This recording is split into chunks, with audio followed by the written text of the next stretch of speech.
A new police chief walks into his precinct undercover, hoping to observe his officers without their masks on. But when a white cop spits in his face, thinking he's just a nobody, the entire room is moments away from a shocking revelation that will leave them all reeling. It was a muggy Tuesday morning in August when Richard Nelson, a newly appointed police chief, stepped out of his car in the heart of Blue Ridge, a small city tucked away in the rolling hills of North Carolina. Dressed in a simple plaid shirt, worn jeans, and scuffed sneakers, he didn't look the part of a man who had spent 2 decades climbing the ranks in law enforcement. That was exactly his intention. Richard believed in seeing things for what they truly were, not through the polished lens of scheduled meetings or rehearsed welcomes. As a black man stepping into a leadership role in a precinct plagued by whispers of misconduct, he wanted to observe the department unfiltered. What better way to do that than to blend in? The precinct's parking lot buzzed with officers coming and going. Richard scanned the area, noting the casual banter and occasional glances his way. No one seemed to recognize him, which was unsurprising. His appointment had been announced just days ago, and he had chosen not to publicize his arrival until the official inspection later that morning. He adjusted the brim of his baseball cap and took a deep breath. The weight of his mission, to root out the toxicity festering within the department, pressed heavy on his shoulders. He was no stranger to resistance, but he knew this job would test him in ways he hadn't yet imagined. As he approached the building, the faint sound of laughter carried through the air. Richard stepped through the precinct's side entrance, unnoticed among the hum of casual chatter and ringing phones. The tiled floors glistened under harsh fluorescent lights, and the smell of stale coffee hung in the air. He walked slowly, observing the dynamics around him. Groups of officers huddled near desks, some swapping stories, others reviewing paperwork. No one paid him much attention, until he paused near the break room. "Hey, you!" A sharp voice cut through the noise. Richard turned to see a white officer striding toward him, a smug grin plastered on his face. His badge read Officer Daniels. Behind him, a few others leaned against the wall, watching with interest. Richard opened his mouth to speak, but Daniels didn't give him the chance. "Lost, are we? This isn't a shelter," the officer said, his tone dripping with condescension. "You need to take that mess somewhere else." Richard froze, the words landing like a punch. He wasn't sure whether to correct the man immediately or let the scene unfold further. Before he could decide, Daniels stepped closer, his voice rising for the benefit of his audience. "Didn't you hear me? Get out of here. We don't need people like you hanging around." Laughter erupted from the onlookers, and Richard clenched his jaw, his heart pounding. He tried to speak, but Daniels leaned in, his face inches away. Then, without warning, the officer spit, straight into Richard's face. Time seemed to stop.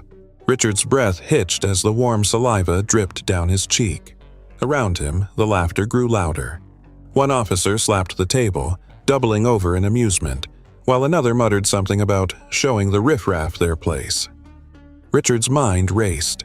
He could feel his pulse pounding in his ears, but he kept his composure. He reached into his pocket, pulling out a handkerchief to wipe his face, his movements slow and deliberate. "Is this how you treat everyone who walks through these doors?" he asked, his voice calm but firm. Daniels smirked. "Only the ones who don't belong here." The group burst into laughter again, but Richard said nothing. Instead, he turned and walked down the hallway, leaving the officers behind. As he headed toward the precinct's main office, an intercom crackled to life, calling all personnel to the briefing room. It was time. The briefing room was abuzz with chatter as officers filed in, some carrying coffee mugs, others laughing over inside jokes. Richard entered through a side door, now holding a folder that bore the precinct's official seal. He stood just out of view, watching the room fill with familiar faces, some still chuckling from the earlier incident. At the front of the room, Captain Harris, a stout man with a graying mustache, called for order. "All right, settle down, everyone. We've got an important introduction today." The officers quieted, their curiosity piqued. Daniels leaned against the wall, his arms crossed, a smug expression still plastered on his face. The man was clearly enjoying his morning. Captain Harris cleared his throat. "As most of you know, Chief Caldwell retired last month. We've been waiting for his replacement, and I'm pleased to introduce our new leader, a man with an impressive record and a vision for this department." Richard stepped forward, his footsteps measured. The room froze as he walked to the podium, his presence commanding attention. He placed the folder on the lectern and slowly scanned the room. His calm demeanor only heightened the tension. Daniels's smirk faltered. The color drained from his face as recognition dawned. The other officers exchanged uneasy glances, some whispering, others staring at Richard with wide eyes. "Good morning," Richard began, his voice steady. "My name is Richard Nelson. As of today, I'm your new chief of police."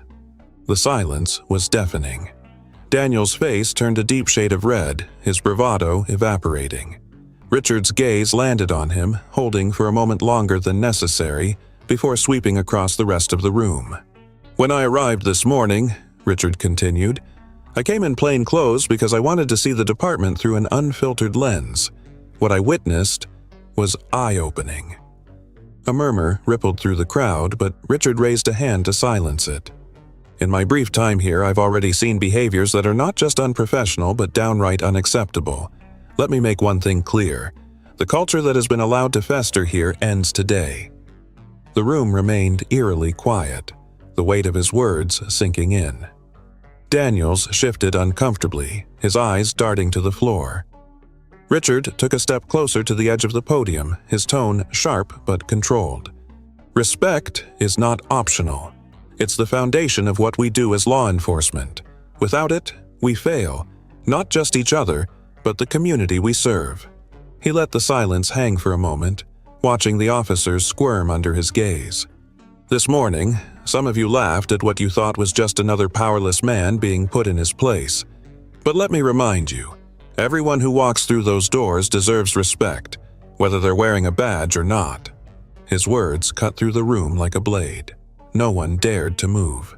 Richard let the silence linger, his gaze unwavering. The tension in the room was palpable, each officer acutely aware of the weight of his words. Daniels shifted again, his discomfort evident as beads of sweat formed on his brow. But Richard wasn't done. "I understand that change is difficult," he said, his voice steady but laced with authority. "But let me be clear. There will be no tolerance for behavior that disrespects the dignity of any individual, whether they are a colleague, a civilian, or anyone else." He stepped down from the podium, walking slowly toward the officers. His presence was commanding, yet his tone carried a controlled intensity. "Officer Daniels," Richard said, stopping just a few feet away from the man. Daniels flinched, his bravado from earlier completely dissolved. "You," Richard continued, locking eyes with him, "represent everything that's broken in this department. When you spat in my face, it wasn't just me you disrespected. It was the badge, the oath, and the community we swore to protect." Daniels stammered, "Chief, I didn't know." "That's exactly the problem," Richard interrupted, his voice sharp. "You didn't care to know.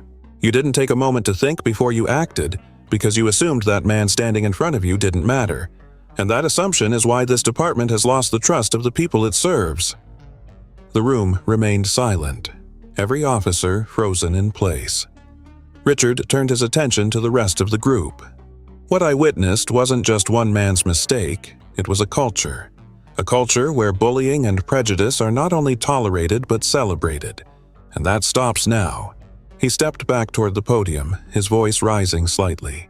"I've spent my career fighting for justice, not just in the streets but within the walls of departments like this one. Change isn't easy, and it won't happen overnight. But I promise you this, as long as I'm chief, this precinct will operate with integrity, respect, and accountability." Richard paused, letting his words sink in. Then, with a slight nod toward Captain Harris, he concluded, "Effective immediately. Officer Daniels is suspended pending an internal investigation. And for those of you who think this is just a slap on the wrist, think again. This is the first of many changes." Gasps rippled through the room. Daniel's face turned crimson, his jaw tightening as he avoided the stares of his peers. Richard, unfazed, stood tall. "This isn't about punishment," he said firmly. "It's about setting a standard. If you're not willing to rise to it, this isn't the place for you." He glanced around the room one last time, his eyes locking with each officer's. "If you're ready to do better, to be better, then we'll move forward together. But know this, I will hold you accountable every step of the way." The meeting ended with a heavy silence, officers shuffling out of the room without their usual chatter.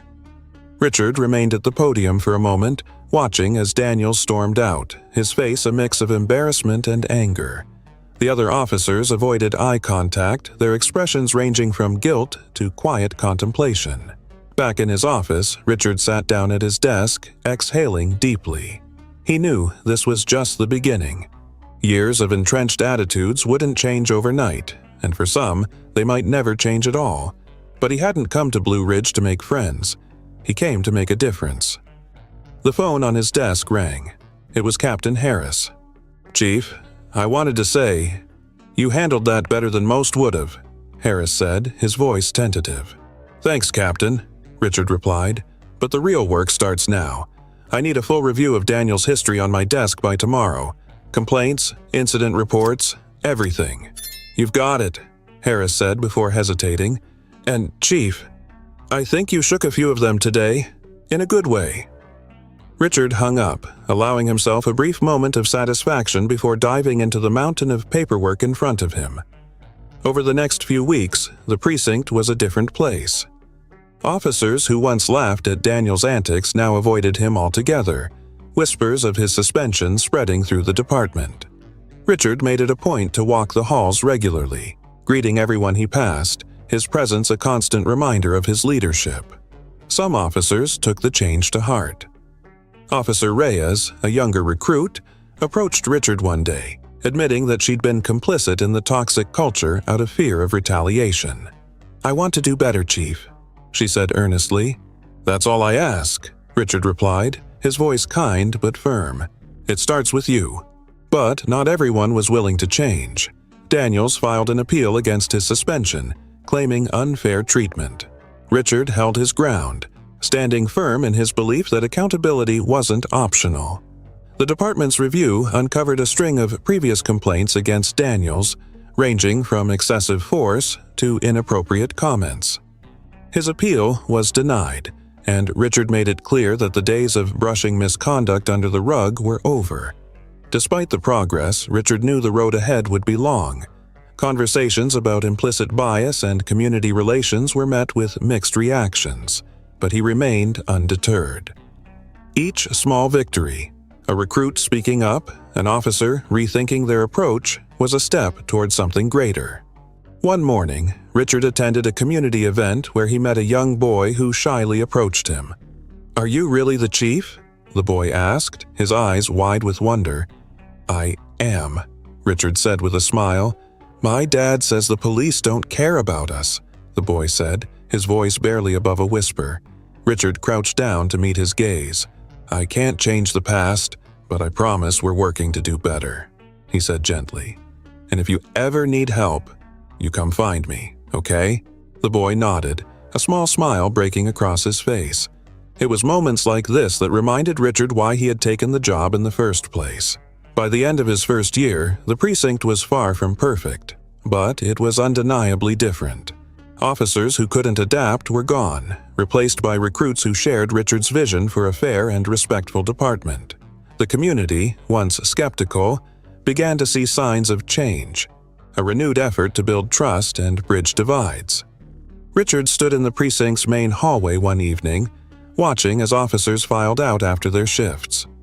The laughter and camaraderie felt different now, not at someone's expense, but genuine and inclusive.